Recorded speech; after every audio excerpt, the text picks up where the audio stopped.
제 인생에 있어서 기적 중의 기적은 제가 예수님을 믿게 된 것이라고 생각합니다.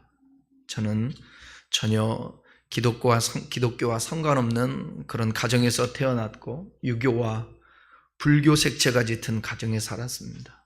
예수, 교회, 복음 이런 단어와는 거리가 먼 사람입니다. 그런데 예수 믿고 목사가 되어서 복음을 오늘 전하고 있는 것입니다.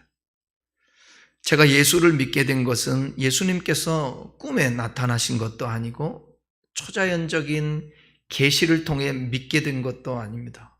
바로 교회로 전도를 받아 그 전도를 통해서 믿게 된 것입니다. 그래서 교회에서 성경을 배우고 말씀을 듣고 치유를 받으며 예수님을 믿게 된 것입니다. 뭘 말씀드리려고 하냐면 누군가 복음을 전하는 자가 있어야 듣게 되고 예수님을 믿게 된다라는 것입니다. 모태신앙으로 엄마 뱃속에서부터 예수를 믿었다면 그보다 더 큰 복이 어디 있겠습니까? 그러나 많은 사람들이 누군가에 의해서 누군가가 전하는 하나님의 그 말씀의 전도를 통하여서 교회 나가게 되고 그 교회에서 하나님을 알고 구원을 받고 영생의 길을 가게 되는 것입니다. 그래서 로마서 10장 13절로 15절에서는 사도 바울이 이렇게 말씀하고 있습니다. 우리 함께 해볼까요? 누구든지 주의 이름을 부르는 자는 구원을 받으리라.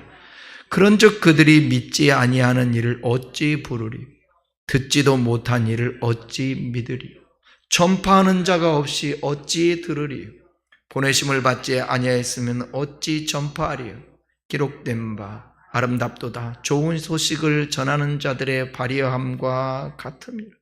이미 구약 성경에서부터 예언한 말씀이 좋은 소식, 복음이잖아요. 이게 누군가가 전하는 자가 있어야 듣게 되는 것입니다.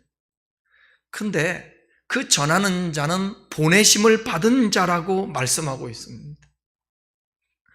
예수님께서 하늘에서 큰 음성으로 예수 믿으라고 천지개벽을 하며 하나님의 살아계심을 드러내서 사람들을 믿으라고 그렇게 강요하며 폭력적으로도 얼마든지 협박하며 나를 믿으라고도 할 수 있습니다. 그런데 하나님께서는 그런 방법을 사용하지 아니하시고 사람을 통하여서 인격적으로 하나님의 사랑과 공의를 발동시켜서 복음을 전파하신다라는 것입니다.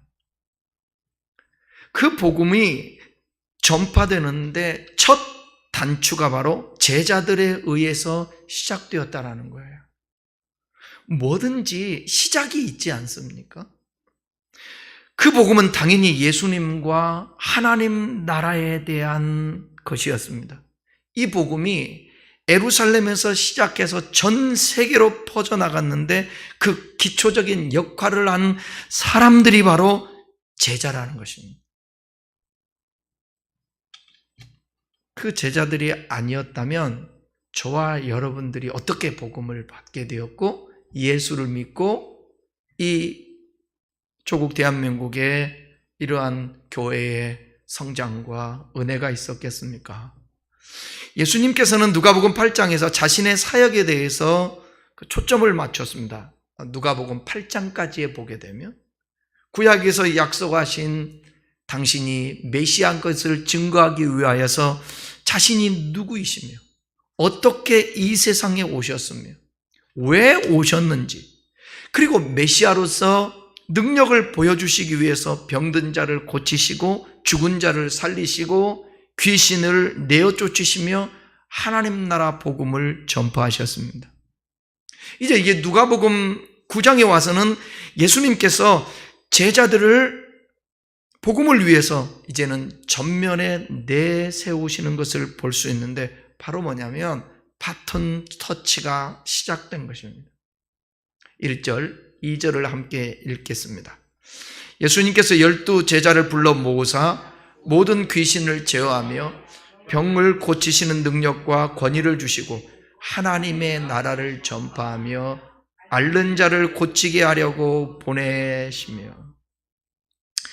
예수님께서 제자들을 부르신 목적을 말씀하고 있습니다. 2절 끝에 보시면 내 보내심이라고 말씀하고 있는데 바로 보내시는 주체가 누구예요? 예수님이십니다. 그리고 그 파송이 추구하는 궁극적인 목적이 뭐냐? 하나님 나라 복음 전파입니다. 그래서 예수님은 본문에서 보니까 12제자를 불러 모으셨다 했어요. 그동안 하나님 나라의 일꾼으로 양육하시고 아직은 완전하지 않습니다. 제자들이 모순투성입니다. 부족함이 참 많습니다. 그럼에도 불구하고 때가 되어서 제자들을 내보내시며 그들을 통하여 하나님 나라 복음을 증거하려고 하는 거예요. 저도 온전하지 않은 상태에서 부름을 받고 개척을 하고 목회하고 지금도 어찌 제가 완전하겠습니까? 복음을 전하는 사람들이 다 어찌 완전하겠습니까? 그 순간 하나님의 성령이 붙들어 주시고 하나님이 말하게 하시고 능력과 권위를 부여해 주셔야 이 하나님 나라 사역을 감당할 수 있는 것이지요. 제자들에게도 그런 은혜를 베풀어 주셨습니다. 모든 귀신을 제어하며 병을 고치며. 예수님께서 우리 8장에서 보면 거라사 광야를 고쳐주잖아요. 그리고 야이로의 딸을 살리잖아요. 12의 혈루병 앓았던 여인을 고쳐주시잖아요. 그것처럼 이제 제자들에게도 예수님께서 같은 능력과 권세를 그들에게 주시겠다라는 거예요. 예수님이 제자를 보내시면서 이 말씀하셨습니다. 내가 너희에게 권세를 준다. 뱀과 전과를 밟으며 모든 원수의 악한 영의 그 권세를 오히려 예수 그리스도의 능력으로 이기게 하시겠다라는 것입니다. 하나님 나라 전파하면서 앓는 자, 고통 가운데 있는 자들을 회복시켜 주신다. 육체뿐만 아니라 정신과 피폐해진 어둠 가운데 있는 노마의 통치 아래서 늘 언제나 억압 속에 소망 없이 고통 가운데 살아가고 있는 그 앓는 자들을 회복시켜 주시겠다라는 것입니다. 여러분, 복음에는 능력이 있습니다. 복음에는 능력이 있습니다. 능력과 권위를 누가 주신다? 예수님이 주셨습니다. 보내시는 주체가 능력과 권위를 주신다라는 거예요. 자신의 신적 능력과 권세를 부여해 주시면서 내보내 주신 것입니다. 그러니까 보내심을 받은 사람, 세움을 받은 사람들, 또 우리로 얘기하면 성도들이 믿음이 없어서, 믿음이 부족해서 문제인 것이지, 하나님은 당신의 그 권위를 모든 자들에게 부여해 주시기를 원하시는 것입니다. 그래서 모든 자들이 제자가 되어 하나님 나라 복음을 증거하기를 원하는 거예요. 이게 예수님의 지상 명령입니다.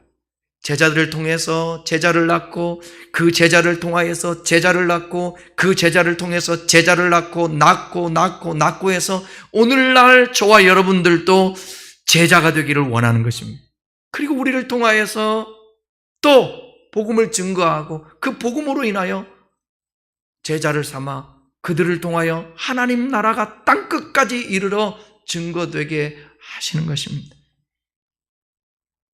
마태복음 28장 18절로 20절이 그렇게 기록되어 있습니다. 함께 보겠습니다. 예수께서 나와 말씀하여 이르시되 하늘과 땅의 모든 권세를 내게 주셨으니 그러므로 너희는 가서 모든 민족을 제자로 삼아 아버지와 아들과 성령의 이름으로 세례를 베풀고 내가 너희에게 분부한 모든 것을 가르쳐 지키게 하라. 볼지어다 내가 세상 끝날까지 너희와 항상 함께 있으리라 하시니라. 제자로 보내심을 순종한 사람들로 인하여서 2000년 역사 속에 수많은 사람들이 복음을 듣게 되었고, 동방의 작은 나라이며 지구촌의 초극빈국인 이 조선에도, 그 당시 조선에도 복음이 들어오고 저와 여러분에게까지 복음이 소개된 것입니다. 바로 1800년대 말에 선교사님들의 그 헌신을 통하여서, 결단을 통하여서 배를 타고 오다가 죽는 자들도 있었고, 이 땅에 와서 3일 만에 죽은 자도 있었고, 여러분, 그 역사적으로 보게 되면, 선교 역사를 보게 되면, 우리나라에 들어온 선교사님들의 그들의 역사를 보면, 우리나라에 오면 당연히 살아서 못 돌아간다라는 것을 알았다는 거예요. 제가 며칠 전에도 그 얘기를 들었습니다. 자기 할아버지 그 할아버지가 이 땅에 와서 복음의 씨앗을 뿌리고 이 땅에 묻히고, 지금 자신도 70이 넘었는데도 불구하고 이 한국 땅에서, 여러분 인요한이라는 선교사 아시죠? 인요한이라는, 북한에 왔다 갔다 하면서 그들을 돕기도 하고, 그 형님도 이 땅에서 있는 거예요. 그래서 이 땅에서 묻히겠다. 그래서 요즘 신앙인들을 보면 이해가 안 간다는 거예요. 이 땅이 그 피와 눈물과 죽음을 통하여서 복음이 증거된 나라인데, 요즘은 신앙생활하는 거 보게 되면 너무나도 세속에 물들어 있고 세상과 타협하면서 복음을 위해서 사는 사람들이었고, 다 이기적으로 자기 자신의 문제만을 해결하기 위해서 예수 믿고 기복적이고 이렇다라는 거예요. 그래서 가슴 아프다고 CBS 간증에 나와서 그 얘기를 하더라고요. 사랑하는 여러분, 그 최초의 첫 단추를 끼웠던 그 제자들을 통하여서 증거된 그 복음이 그냥 증거돼서 여기까지 온 것이 아니라 누군가의 희생과 순교, 죽음을 통하여서 여기까지 이어졌다는 사실입니다. 그렇다면 오늘날도 우리에게 이러한 능력과 권세를 주시는가? 우리는 그런 생각을 할 거예요. 당연합니다.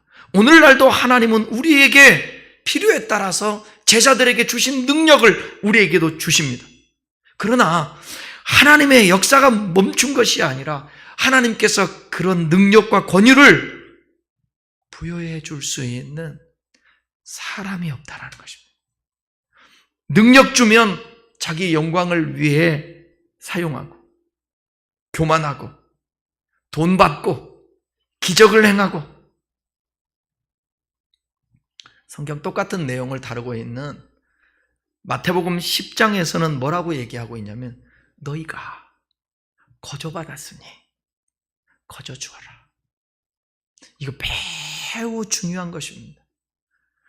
우리들은 늘 언제나 거저받았으니까 거저주는 것이 아니라, 내가 주었으니까 너 나한테 표현을 해. 내가 주었으니까 그 대가 지불해. 오늘날 교회가 이러고 있다는 거예요. 교회 지도자들이 이러고 있다는 것입니다. 그래서 헌금 많이 하는 사람, 대접 많이 하고 뭐 잘하는 사람에게는 더 선을 베풀어주고 기도해주고 관심을 가져주고.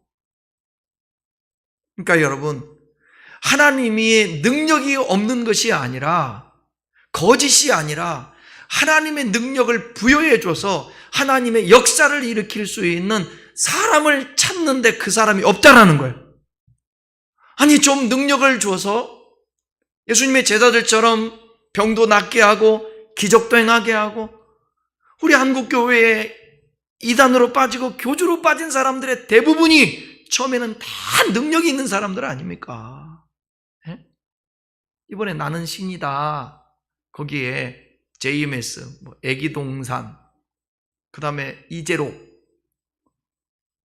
이분도 나오는데, 이재록 이분도 처음에 예수 믿을 때에 순수했다고요. 그런데 치유의 능력이 일어나고 성도들이 몇천 명씩 개척하고 몇만 명씩 몰려오니까 이상해진 거예요. 여러분, 위력이라는 것은 힘과 권위를 가지고 어떤 위치를 가지고 있는 건데, 이게 얼마나 위험하냐면 제가 지난 월요일 날 강의를 듣는데도 상담하면서 교수님이 그 얘기를 하시더라고. 뭐라고 했냐면, 상담사들이 가져야 될 윤리의식이 필요하다는 거예요. 내담자들이 오면 그 내담자들을 얼마든지 상담하는 자가 위력이 있기 때문에, 힘이 있기 때문에, 비밀을 알고 약점을 알고 그러기 때문에 얼마든지 그들을 성폭행할 수도 있고, 그 관계 속에서 가스라이팅도 할 수도 있고, 그 사람들을 조종할 수도 있고, 자기 수하에 둘 수도 있고, 그렇다라는 거야. 정치인들도, 경제인들도 위력을, 예수 믿는 제자들도 얼마든지 이 위력을 통하여서 악을 행할 수 있다라는 거예요. 기독교가 욕먹게 할 수 있다라는 거예요. 여러분, 미투가 몇 년 전에 미투가 등장했을 때에 많은 목회자들이 긴장하고 두려워했을 것입니다. 다행히 성숙한 성도들이 기름 부음 받은 주의 종이라고 긍휼히 여기는 마음에 그래도 용납해주고 이해해줘서 일이 안 터졌지. 저 목사니까 잘 알잖아요, 목사들의 세계를. 어제 제가 전명은 선교사님을 만나서 그런 얘기했어요. 저 목사, 둘이 만나서 이제 푸념하는 거죠. 지난 날을 다 소환해내서 아픈 상처, 고통, 힘들었던 거. 우리 전선교사는 참 많이 힘들었어요. 배신도 많이 당하고 믿었다가. 근데 그런 얘기를 했어요. 나는 뒤를 돌아볼 때에 진짜 준비되지도 않고 참 성숙하지도 않은 상태에서 하나님이 능력을 줬다면 나는 오늘 이 자리에 없고 자네 앞에 설 수도 없었을 것 같다고. 자네도 마찬가지라고. 그게 실패였고 고통이었던 것 같지만 지금 이렇게 우리가 순수하게 얘기할 수 있고 그 사람이나 나나 둘이 공통점이 뭐냐? 의지할 게 없다라는 거예요. 천수답이라는 거예요. 누구 하나에게 손 벌릴 수 없고 기댈 수 없고 다 늘 언제나 도움받으려고 하고. 그런데 그게 은혜잖아요. 왜냐하면 내 스스로가 한계를 느끼고 약할 때 강함이라고. 내가 약하다고 느껴질 때 그것을 축복이라고 생각하는 사람은 많지가 않은데 그것을 깨닫는 사람은 진짜 하나님의 성령님이 함께하는 사람들입니다. 거저받았으니 거둬줘야 되는데 교회가 그러지를 못하죠. 예수님 섬김을 받으러 온 것이 아니라 섬기러 왔다는데 섬기려고 하는 것보다는 섬김을 받고 대접을 받으려고 하는 게 목회자 제자고 장로 제자고 그렇지 않습니까? 그렇기 때문에 우리는 하나님의 능력을 덧입고 주님의 나라를 위해서 쓰임받으려면 주님을 위해서 일한다고 하지만 거기에 꼭 언제나 함께 가야 될 게 뭐냐면 겸손입니다. 여러분, 예수님이 이제 하나님의 종, 제자들에게 이렇게 말하죠. 너희가 아무리 수고했다고 해서 그거 드러내고 자랑하면 안 된다. 그러면서 이 말씀을 해요. 종이 하루 종일 밖에 나가서 일을 했습니다. 그 집에 들어왔어요. 집에 들어왔는데 야, 너 오늘 수고했으니까 쉬어라. 그렇지 않다라는 거예요. 또 밥하고 뭐하고 해야 되는 거예요. 종이 수고하였다고 살해하겠느냐. 그 자세를 가지고 우리가 하나님을 섬기라는 거예요. 제자가 되라는 거예요. 그러면 주님께서 기억하시고 갚아주시고 채워주시고 보상해 주시는 것입니다. 예수님은 제자를 보내시면서 당부를 하세요.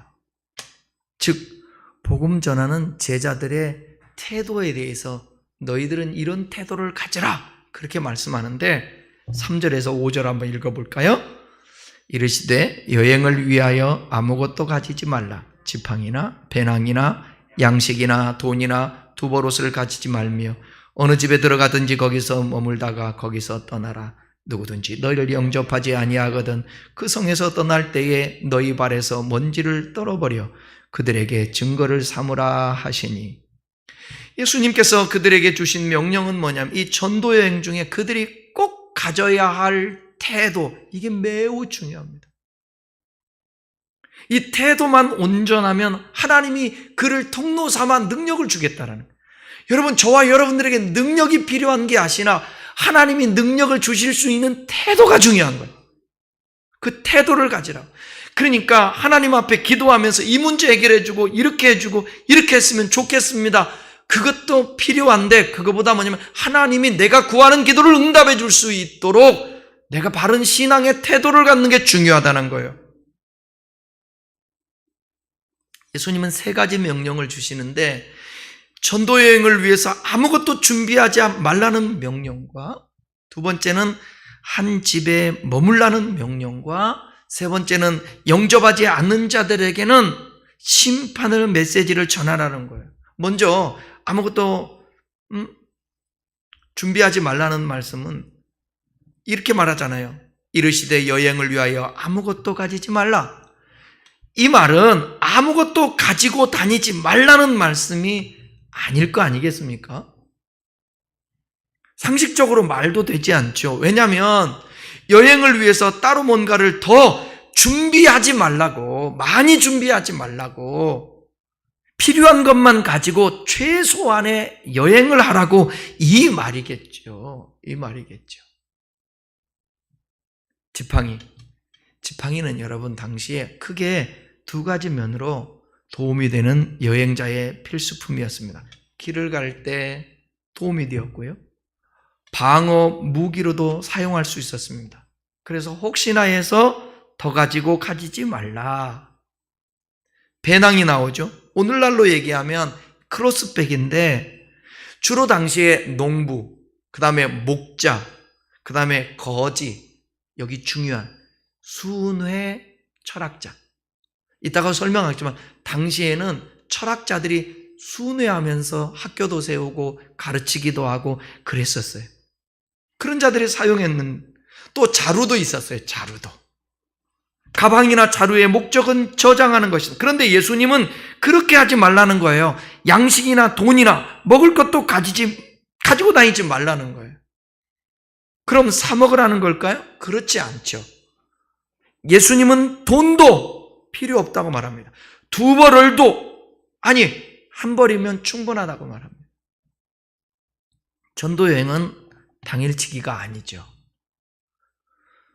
그럼 왜 예수님은 이런 말씀을 하셨을까?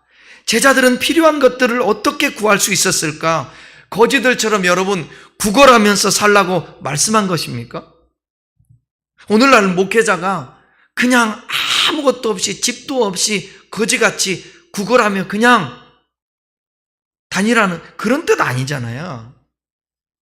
4절에 내포되어 있는 것처럼 어느 곳에 가든지 그곳에서 그들을 영접하는 사람을 통해서 공급받게 될 것이기 때문에 그렇습니다.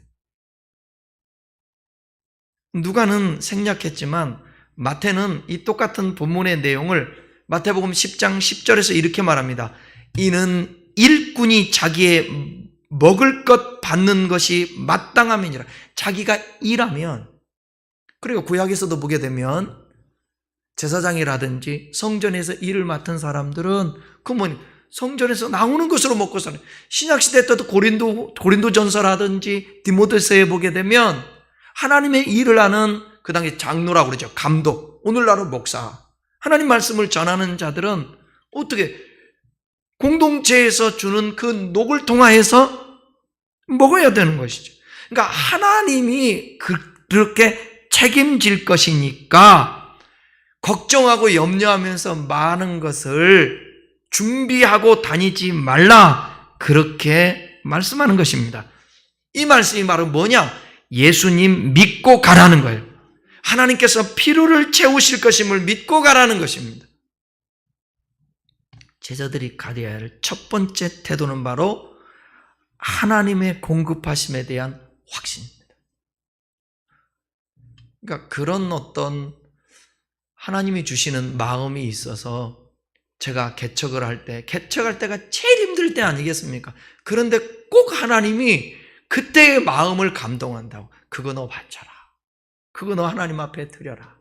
아니, 우리 교회도 개척교회인데 그런 마음을 줄 때는 그것을 드러내고 자랑하고 우리 이렇게 했네, 해야 되네, 그게 아니라 하나님이 마음을 리더인 목사에게 주니까 그 섬기게 하는 것입니다. 왜? 하나님이 공급할 것을 믿고. 그러니까 지금까지도 어쨌든 하나님의 공급하심 속에서 살아가고 있는 것이고, 여러분의 삶을 뒤돌아봐도 그렇지 않습니까? 늘 힘들고 어렵지만 뒤돌아보면 그때그때마다 하나님이 공급해 주시고 오늘 살게 하여 주셨잖아요. 그런 거예요. 여기 포인트는 뭐냐면, 여행하는 전도자, 내가 너희들 공급할 테니까 나를 믿어. 그 믿음 없이 어떻게 전도할 수 있어요? 그 다음에 한 집에 머물라는 거예요. 어느 집에 들어가든지 거기서 머물다가 거기서 떠나라. 어느 지역에 가든지 한 장소에 머물 것을 말씀합니다. 5절에서 이어지는 말씀처럼 어느 집에 들어간다는 것은 그 집의 주인이 제자들이 전하는 그 복음을 듣고 받아들이는 경우를 말하는 것입니다. 그리고 그들에게서 필요를 공급받는다라는 의미도 되는 것입니다. 그러면 예수님은 한 집에서만 머물라고 그곳을 머물다가 그곳을 떠나라고 그렇게 하셨을까? 한 집에서만 있지 않고. 그 명령은 여러분, 당시 아까 그 순회 철학자 얘기했잖아요. 이 순회 사역자들의 관습을 염두에 둔 명령입니다. 순회하면서 그들은 이제 예수를 믿는 사람들이 아니고 복음이 있는 사람들이 아니잖아요. 철학자들은. 그래서 가르쳐요. 그래서 학교를 세워요. 그리고 유명해지면 사람들한테 막 대접을 받아요. 그리고 그 집에서, 한 집에서 많은 그 당시에 이 철학자들이 수많은 사람들에게 자기들이 능력이 있어서 어떤 것을 가르쳐주고 그러면 대접을 너무너무 많이 받았다라는 거예요. 8장의 시작에서 예수님을 물질적으로 섬겼던 여인들이 있었던 것처럼, 그런 순위 사역자들은 사람들에게서 필요를 공급받으니까 그런 철학자들처럼, 순회 철학자들은 그렇게 하지 말라는 거예요. 한 집에서 머물면서 그곳에서 얻을 수 있는 것을 다 얻었다고 생각하면 다른 집으로 이동해서 그곳에서 또 원하는 것을 얻었습니다. 그런 식으로 그들은 부를 쌓았어요. 이 철학자들은. 또한 머무는 집보다 더 편하고 좋은 집을 찾아다니기도 했습니다. 예수님은 제자들이 그렇게 하지 말라는 거예요. 가진 것에 만족하면서 더 가지려고 하지 말고, 또한 그들이 하는 사역을 통해 자신의 배를 불리려 하지 말라는 거예요. 그러니까 제자들도 쉽게 이런 잘못에 빠질 수가 있었습니다. 그들은 곳곳에 다니면서 하나님 나라의 복음을 전할 뿐만 아니라 병을 고치고 귀신을 쫓아낼 수 있었습니다. 그렇기에 사람들은 예수님을 따랐던 것처럼 제자들을 따를 것입니다. 그리고 자신들이 원하는 것을 얻기 위해 뭐든 희생하려고 할 것입니다. 있는 사람은 있는 대로, 없는 사람은 또 없는 대로 제자들의 능력을 원했을 것입니다. 그런 속에서 자기 이익을 추구하려고 하는 이 인간의 이기심을 강력한 힘을 발휘합니다. 거저받았으니 거저주라. 예수님은 하나님의 일을 하는 자들이 그렇게 해서는 자기 이익을 취하려고 하면 안 된다라는 것입니다.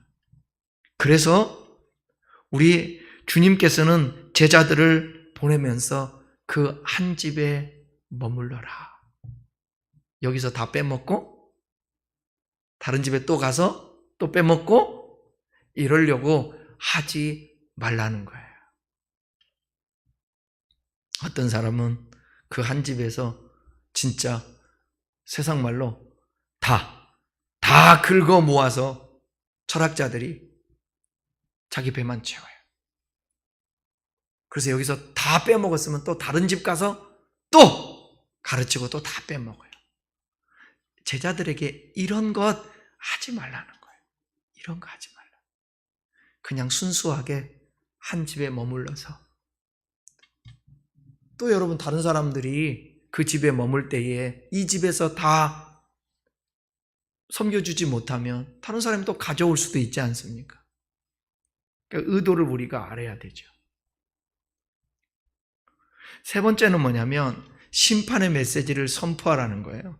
누구든지 너희를 영접하지 아니하거든 그 성을 떠날 때 너희 발에서 먼지를 떨어버려 그들에게 증거를 삼으라 그랬어요. 제자들을 거절하는 경우 먼지를 떨어버릴 것을 말씀했습니다. 유대인들이 이방인 지역을 다녀오면 그렇게 했던 거예요. 이방 땅 밟았다고 부정하다고 먼지를 털어버렸습니다. 거룩한 땅에 들어가기 전에 부정한 것을 떨어버린다는 의미예요. 자신이 다녀온 그 지역, 그리고 그 지역의 사람들은 부정하고 자신은 깨끗하다는 그런 의미가 포함되어서 있었습니다. 그들과 나는 아무런 상관이 없다라는 의미예요. 이 발을 턴다라는 것은. 그러니까 예수님께서 복음을 증거했는데 그 가정을 다니면서 예수를 전해요. 복음을 전했어요. 근데 받아들이지 않아요. 그러면 그거를 증거 삼고 거기서 먼지를 털어버리라는 거예요. 왜? 예수님을 거절했기 때문에. 이것은 심판을 상징하는 것입니다. 주의 복음의 능력의 복음이 그들을 살리려고 복음을 전하러 갔는데 그 복음을 거부했을 때는 그들에게 뭐냐? 하나님의 말씀, 복음을 거부했으니까 이제는 심판밖에 더 있겠습니까? 그것을 말씀하고 있는 것입니다. 이게 복음의 능력, 복음의 힘이라는 거예요. 구걸하지 말라는 거예요. 구걸하지 말라는 거예요. 예수 믿어달라고 빌지 말라는 거예요. 그만큼 여러분, 복음은 값비싼 거예요. 값비싼 거예요. 우리가 누구한테 전도하면서 사정하면서 빌면서 그럴 이유가 없는 거죠. 왜냐하면 이 복음은 하나님의 능력이기 때문에 그 소개하고 받아들이면 축복이잖아. 그러나 거절해버리면 그 사람은 부정하게 되는 것입니다. 심판을 받게 되는 것입니다. 이것이 제자들이 가져야 될 세 번째 태도였습니다. 그러니까 복음을 전할 때에 이런 당당함, 내가 가지고 있는 이 복음이 사정하거나 구걸하는 것이 아니라 당당하게 어디서든지 그 내가 가지고 있는 능력의 복음을 통하여서 자기가 부유해지고 자기가 인기를 끌고 높아지고 재산을 축적하고 착복하려고 하는 그런 마음 가지면 안 된다라는 것이에요. 그리고 하나님을 의지해야지. 늘 걱정 근심하면서 어떻게 할까 목회하면서도 늘 먹고 사는 문제 때문에 고민하고 걱정하고 그래서는 안 된다는 거예요. 그러면 뭐냐? 애초부터 목회를 하지 말았어야지. 제자의 삶을 살지 말았어야지.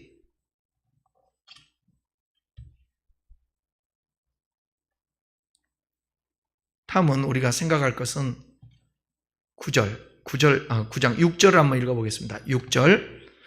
제자들이 나가 각 마을에 두루다니며 곳곳에 복음을 전하며 병을 고치더라. 제자들이 예수님께서 보내신 목적대로 사역을 합니다. 각 마을에 다니면서 그 복음인데 뭐겠어요? 하나님 나라 복음을 전했겠죠. 그러며 병을 고쳐주셨습니다. 2절에서 예수님께서 보내시며 명령하신 것을 제자들이 순종하니까 그대로 이루어지는 거예요. 예수님이 보내신 목적과 제자들의 전도 현장 속에서 분명하게 확인되는 것은 뭐냐면 전도에 있어서 양립된 두 가지 주제가 있다라는 거예요.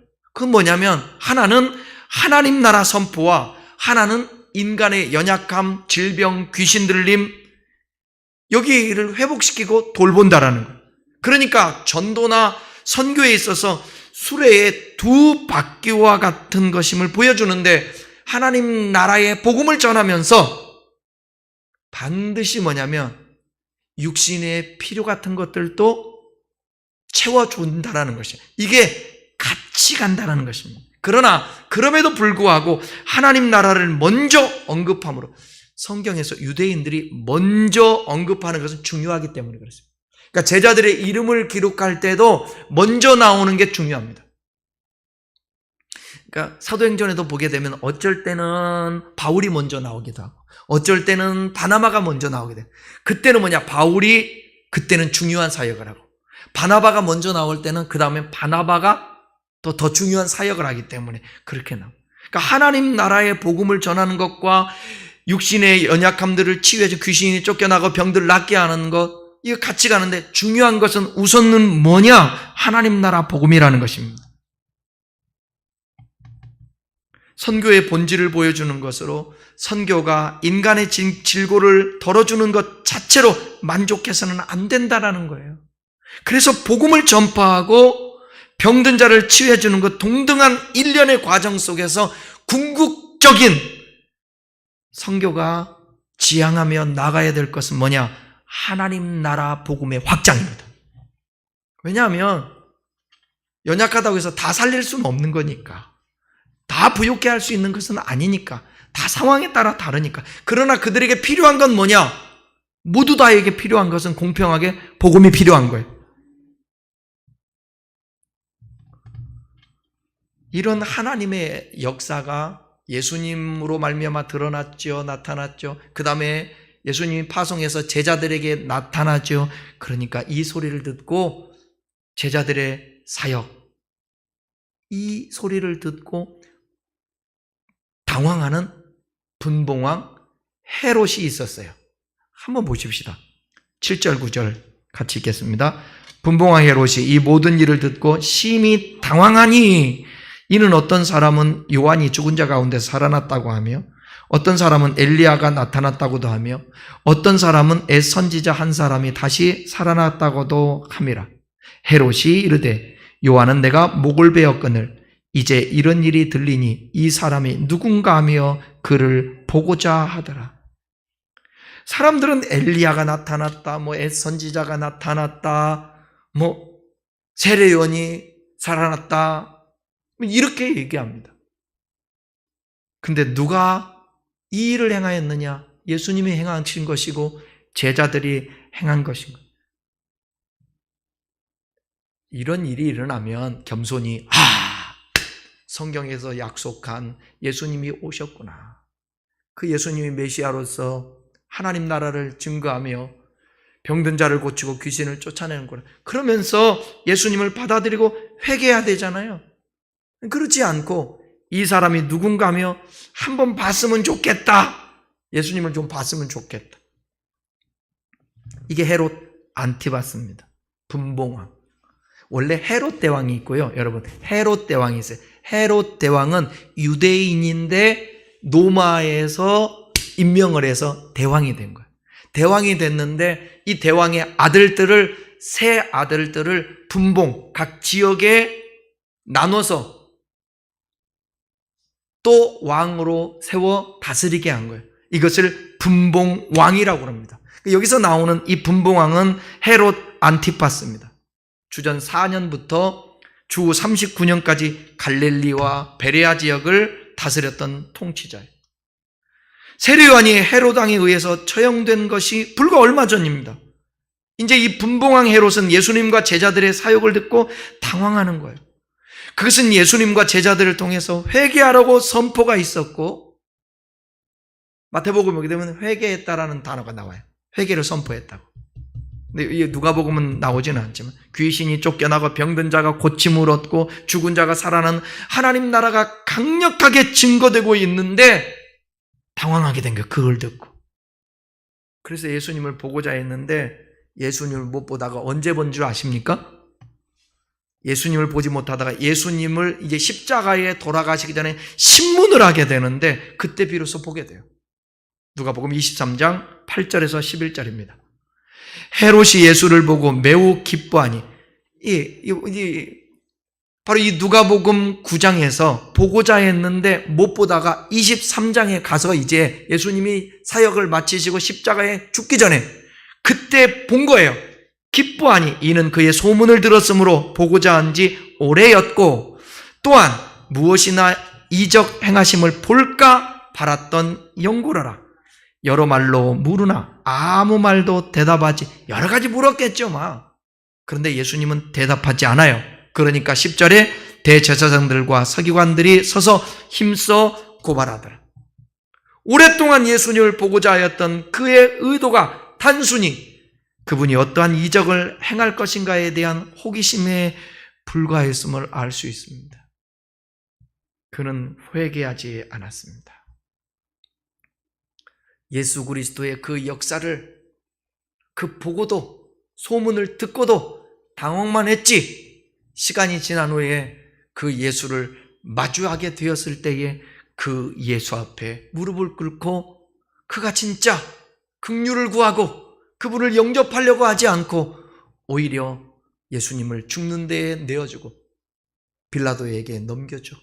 빌라도의 하나가 되어서 예수님을 십자가에 죽게 만드는 일이 벌어졌다는 것입니다. 여러분, 하나님의 역사를 보고 어떤 사람은 어찌할꼬 하며 오순절 역사가 있었을 때에 반응했던 사람이 있는가 하며, 스데반을 죽일 때처럼 사람들은 하나님의 말씀을 듣고 성령이 역사할 때에 오히려 이를 갈며 돌로 내려치게 되는 역사도 있습니다.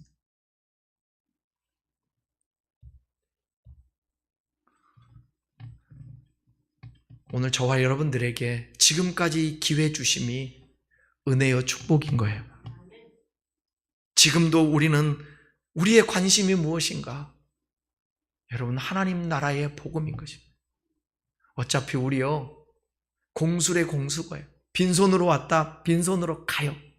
언젠가는 우리의 코끝숨 다 떨어져요. 네? 여러분, 저와 여러분 다 20대 때, 30대 때, 40대 때, 50대 다 있잖아요. 이제 우리도 70, 80, 90 되어가면 이제는 살아온 날들보다 살아갈 날들이 훨씬 짧아요. 빈손으로 가요. 우리에게 필요한 건 뭐냐면 하나님 나라의 복음인 거예요. 그리고 복음을 증거하는 거예요.